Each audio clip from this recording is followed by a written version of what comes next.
बिस्मिल्लाहिर्रहमानिर्रहीम। अस्सलाम वालेकुम। मैं हूं फ़हीम अख्तर, एक नए व्लॉग के साथ हाज़िर खिदमत हूं। नाज़रीन, आज 6 फरवरी 2024 है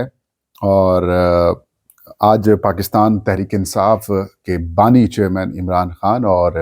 पाकिस्तान तहरीक इंसाफ के नायब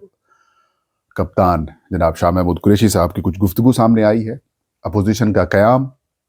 शाह महमूद कुरैशी की जानिब से कुछ रास्ता दिखाया गया है कि इस रास्ते की तरफ हमें जाना चाहिए, और अली अमीन खान गंडापुर को लास्ट वार्निंग भी जारी हुई है। दैट्स ही तहरीक इंसाफ का जो सवाबी में 8 फरवरी को जलसा होगा वो किस लेवल के ऊपर कामयाब होता है वो, और इसके अलावा अपोजिशन का इत्तेहाद कायम करने के हवाले से जो पेशरफ्त सामने आई थी और जिसमें अपोजिशन की तमाम सियासी जमातें असद कैसर साहब की रिहाइशगाह के ऊपर जमा हुई थी, और उसके बाद एक कोऑर्डिनेशन कमेटी या फिर इस सारी तहरीक को आगे लीड करने के हवाले से जो तमाम जो इत्तफाक करना है, जिनके ऊपर तमाम जमातों को इत्तेहाद के ऊपर ये इत्तफाक करने के हवाले से बनाया गया था और डेवलपमेंट हुई थी, उसके ठीक 2 रोज़ के बाद वज़ीर आज़म शहबाज शरीफ की हंगामी मुलाकात हुई है मौलाना फजलुर रहमान से। इस मुलाकात की अंदरूनी कहानी क्या है, इसके अंदर क्या क्या चीज़ें डिस्कस हुई हैं, वो आपके साथ शेयर करेंगे। आगाज़ करते हैं। इमरान खान साहब और शाह महमूद कुरैशी की आज गुफ्तगू सामने आई है और इसके अंदर बड़ी इंटरेस्टिंग किस्म की चीज़ें जो हैं वो सामने आई हैं। बिलखसूस इमरान खान साहब की जानिब से वाज़े तौर पर यह कहा गया है कि 8 फरवरी 2025 जो पाकिस्तान तहरीक इंसाफ मुल्क भर में एहतजाज करेगी, ये रेफरेंडम होगा। इमरान खान ने कहा कि पाकिस्तान की आवाम ने मैंडेट दिया 8 फरवरी 2024 को, जिन जमातों को, उन जमातों की जगह के ऊपर हारने वालों को जितवा दिया गया और कौम को इस दिन रेफरेंडम के तौर पर बाहर निकलना चाहिए। और इसके अलावा वज़ीर आला खैबर पख्तूनख्वा अली अमीन खान गंडापुर को भी उन्होंने वार्न किया और ये कहा कि IG खैबर पख्तूनख्वा जिनको लगाया गया है वो आपकी मर्ज़ी से लगा है, और अगर IG खैबर पख्तूनख्वा पाकिस्तान तहरीक इंसाफ के कारकुनान को या फिर बाकी रोड़े अटकाते हैं तो फिर आपको चाहिए कि आप फिर जाकर उनका घिराव करें और ज़िम्मेदार आप होंगे। डायरेक्टली या फिर इनडायरेक्टली वज़ीर आला खैबर पख्तूनख्वा अली अमीन खान गंडापुर के लिए खान साहब की तरफ से सख्त किस्म के पैगामात का सिलसिला जारी है, और उनको परफॉर्म करने के लिए और उनको पार्टी की उमंगों के ऊपर और इमरान खान साहब की हिदायत के मुताबिक काम करना पड़ेगा। अगर वो काम नहीं करेंगे तो ये 15 से 20 दिन का खेल होगा। इमरान खान साहब वाज़े पहले भी कर चुके हैं कि अली अमीन खान गंडापुर के ऊपर मैं इस वक्त तनकीद कर रहा हूँ, जिस वक्त मेरा एतमाद उनको ना रहा तो फिर 2 दिन के अंदर अंदर वो बतौर वज़ीर आला खैबर पख्तूनख्वा नहीं होंगे, उनकी जगह के ऊपर कोई और वज़ीर आला खैबर पख्तूनख्वा आ जाएगा। वज़ीर आला खैबर पख्तूनख्वा की हमेशा से डूबियस किस्म की जो गुफ्तगू है, जो किरदार है, वो खान साहब तक पहले भी पहुँच रहा था। खान साहब को जब ये उनको वज़ीर आला लगाया गया तो खान साहब के सामने कोई और चॉइस नहीं रखी गई थी। कि चॉइस से मुराद ये कि जो असम्बली से जिन लोगों को जितवाया गया या फिर जो लोग पहुँचे असम्बली के अंदर, तो उनमें से सबसे ज़्यादा एक्सपीरियंस्ड मेरे ख्याल में खैबर पख्तूनख्वा के लिए वज़ारत आला के उम्मीदवार के तौर पर अली अमीन खान गंडापुर ही थे, और उस वक्त तक सारा जो प्लान है वो भी खुलकर सामने नहीं था आया। तो ऐसी सूरत हाल में अल्टीमेटली अली अमीन खान गंडापुर ही जाएंगे। अभी खान साहब इन्वेस्टिगेशन करवा रहे हैं कुछ चीज़ों की, और इसके बाद इनके जो मुस्तकबिल है उसका फैसला खान साहब खुद करेंगे। और वैसे भी जब आपका लीडर जेल के अंदर हो, जब आपके सियासी जमात के साथ जो कुछ सलूक किया जा रहा हो, ऐसी सूरत हाल में आपको खान अपने पार्टी के जो लीडर हैं उनके साथ खड़ा होना बनता है, और आपको वज़ारत आला जैसा मनसब दिया गया है, खान साहब की तरफ से दिया गया है। खान साहब किसी और को भी नॉमिनेट करते तो वो वज़ीर आला बन जाते, लेकिन उम्मीदों के ऊपर खान साहब के ऊपर पूरा नहीं उतरे अली अमीन खान गंडापुर। वज़ीर आला खैबर पख्तूनख्वा का तो किस्मत का फैसला चंद दिन तक हो ही जाएगा, लेकिन आज साबिक वज़ीर ख़ारजा पाकिस्तान तहरीक इंसाफ के वाइस चेयरमैन इमरान खान साहब के करीबी साथी जनाब शाह महमूद कुरैशी साहब ने भी आज गुफ्तगू की है, और बड़ी मानी खेज़ है। इमरान खान शाह महमूद कुरैशी साहब हैं, उन्होंने बड़ी सख्त तनकीद की है मुस्लिम लीग नून और पाकिस्तान पीपल्स पार्टी के ऊपर। बिलखसूस उन्होंने ये कहा है कि इन्होंने जुल्फ़िकार अली भुट्टो को आइन के बनाने वाले के तौर पर याद रखा जाता है, लेकिन आसिफ जरदारी और बिलावल भुट्टो को आइन को बिगाड़ने वाले के तौर पर जो है वो याद रखा जाएगा। इमरान शाह महमूद कुरैशी ने कहा कि मैं हल्फन कहता हूँ कि 9 मई 2023 के जो वाक़यात हैं उनमें मैं बराह रास्त ना तो इन्वॉल्व था, ना ही मैंने कोई साजिश की है, और ना ही मेरे सामने कोई ऐसी साजिश या फिर गुफ्तगू हुई है। انہوں نے کہا کہ میں قرآن پاک پر ہاتھ رکھنے کو تیار ہوں کہ جس وقت یہ سارے واقعات ہوئے تھے تب میں کسی جگہ کے اوپر بھی موجود نہیں تھا، یہاں مطلب جہاں پہ واقعات ہوئے میں اسلام آباد میں تھا۔ ہاں البتہ انہوں نے کہا میں نے ویڈیو پیغام دیا تھا کہ میں نے کہا اظہار یکجہتی کے لیے آپ باہر آئیں اور لیکن پرامن رہیں، قانون کو اپنے ہاتھ میں مت لیں۔ انہوں نے کہا کہ ٹرمپ یا پھر بیرونی ملک کسی کی ہمیں نہ تو امداد کی ضرورت ہے اور نہ ہی ہمیں کوئی توقعات رکھنی چاہیے، ہمیں جو بھی کرنا ہے ہمیں خود کرنا ہے۔ اور انہیں حکومت کو، اسٹیبلشمنٹ کو اور جو بھی کرتے دھرتے ہیں ان کو یہ پیغام دیا ہے کہ ابھی بھی وقت ہے، عقل سے کام لیں۔ پہلے پاکستان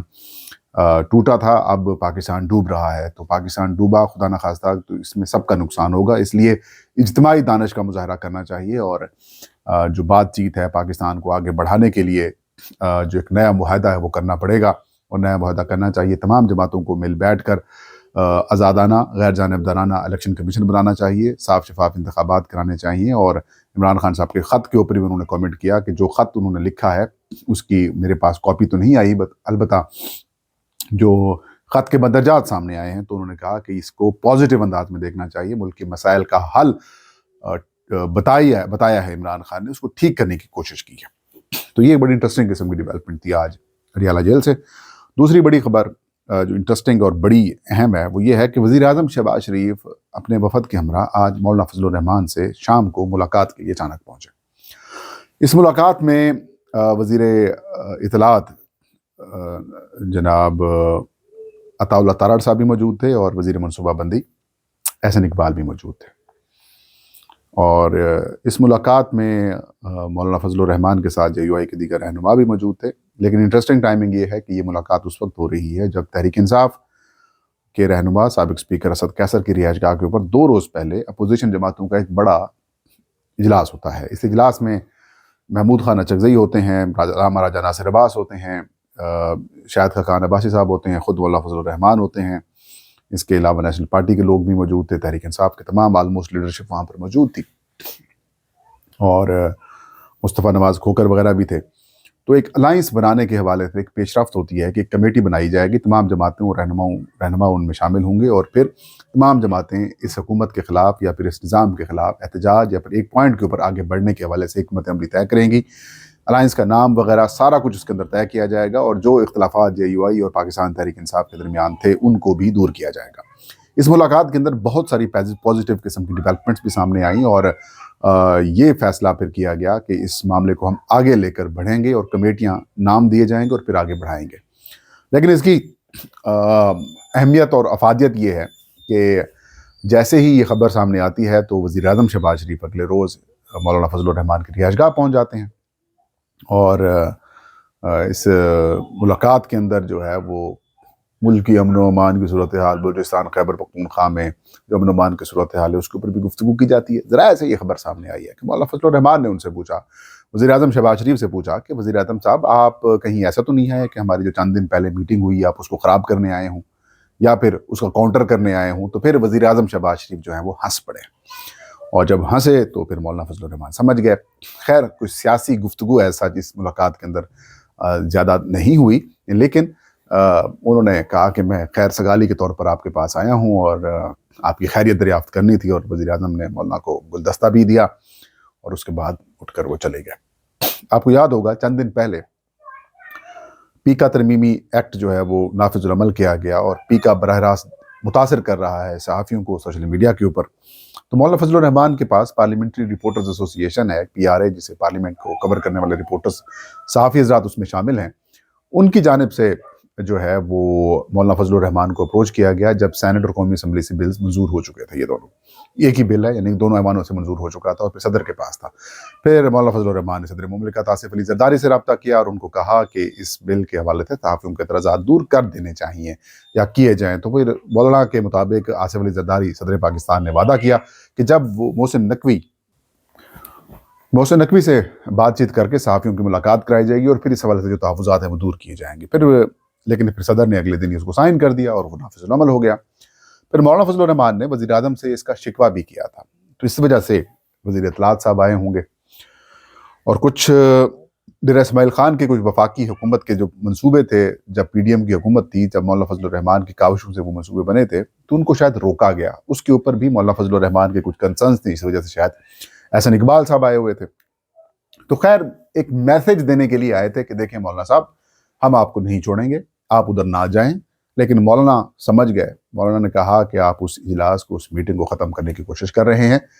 उस इजलास के अंदर तो एक बात बड़ी वाज़ेह तौर पर तमाम अपोजिशन की जमातों ने की थी कि ये हुकूमत मैंडेट हासिल करदा नहीं है, रिग्ड इलेक्शन के तहत ये हुकूमत बनी है, इस हुकूमत को एक मिनट भी नहीं ठहरना चाहिए। नए इंतखाबात कराने का मुतालबा किया गया और नए इलेक्शन कमीशन की तैनाती की भी बात की गई। तो ये चीज़ जो है वो क्लियर है कि अपोजिशन एक पेज के ऊपर है। और अब जब देख रहे हैं कि मामला आगे बढ़ सकते हैं तो फिर मौलाना फजलुर रहमान को राम करने के लिए हुकूमत ने खुद, वज़ीर आज़म ने मैसेज के तौर पर आ गए, देखें मौलाना साहब, हम आपसे तो नाराज़ नहीं हैं, ना ही हम आपके खिलाफ काम कर रहे हैं, लिहाजा आप अपोजिशन अलायंस में ना जाएं। लेकिन मौलाना समझ गए, उन्हें कहा कि आप इस मकसद के लिए आए हैं। खैर अभी तक अपोजिशन अलायंस की तश्कील के हवाले से काम तकरीबन जारी है और ये एक अटैम्प्ट तो की जा सकती है एक सारे मामले को काउंटर करने के लिए, लेकिन इसके अंदर भी किसी हद तक कामयाबी इनको मिलने वाली नहीं है। ये था आज का वीला। फ़हीम अख्तर को इजाज़त दीजिए। अल्लाह हम सबका हामिद नासिर हो।